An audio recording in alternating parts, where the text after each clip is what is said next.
Екінші дүниежүзілік соғыс, ұлы отан соғысы.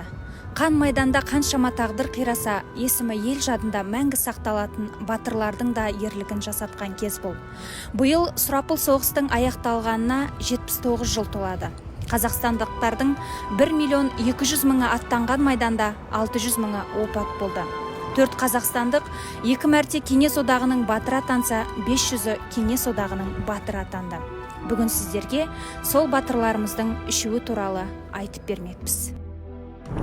Ұлы отан соғысы біткен кезде менің жасым 35-те еді. Ол кезде 9-шы гвардия дивизиясының командирі болатынмын. Ал бүгін болатын болса, жасым 70-те. Сонда 35-те қоссаң 70 болады ғой. Аман есен соғыстан өзінің азаматтық борышын орындап қайтқандардың бірімін.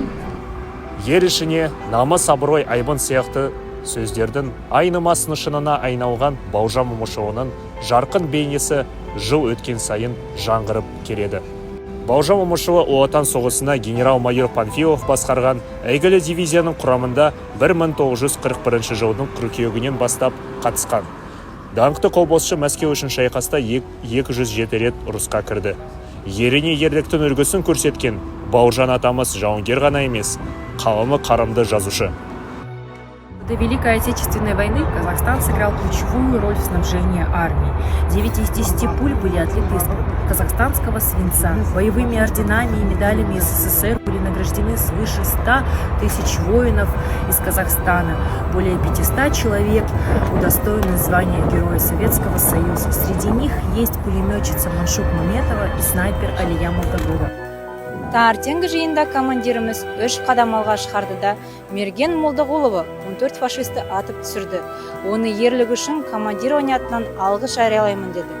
Сөйтті де әскерлердің алдында мені өз ұлындай құшақтап бетінен сүйді.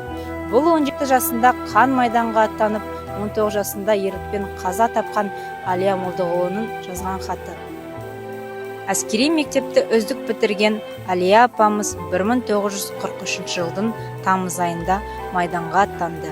Осы жылдың қазанында мерген қыз 32 жау солдаты мен офицерінің көзін жойыпты. Алия Молдағұлова Кеңес одағының батыры атағы мен Ленин орденін 1944 жылдың 4 маусымда берілді. Ерлігі мен ел жанында аңыз болып қалған Алия Молдағұлова атында Екібастұз қаласында көше бар.